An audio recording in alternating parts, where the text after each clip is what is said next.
I can remember kind of this sense of physical pain pretty early on.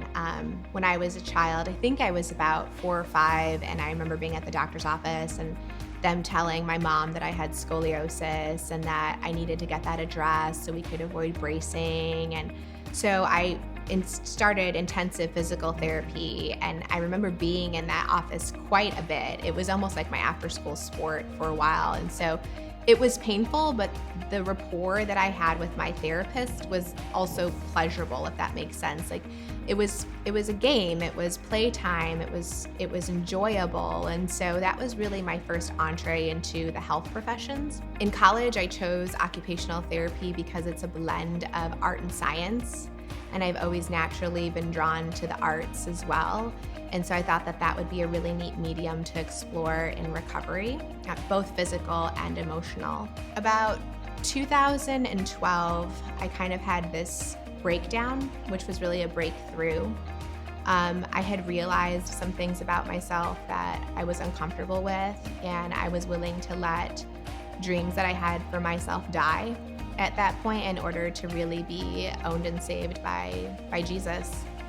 And so in that, realizing that I had a propensity to be constantly achieving and finding my worth and joy there. And so when that's taken away from you, what do you have left? And I knew for me that answer and that foundation was my relationship with God. And I really felt God saying to me, now that you're aware of this addiction, this habit that you have towards achievement and work, what are you going to do with it? And serendipitously enough, he really intertwined that emotional pain with what I do now, which is working with adolescents in addiction recovery.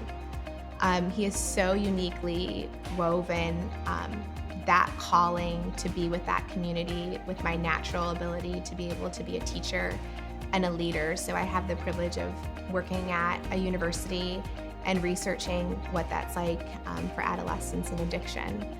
I may never see any of my students be healed from addiction, or I may never see any of them succeed for the goals that they have for themselves. But just knowing that for that time and for that place, God has me there to be one for them, I think is healing.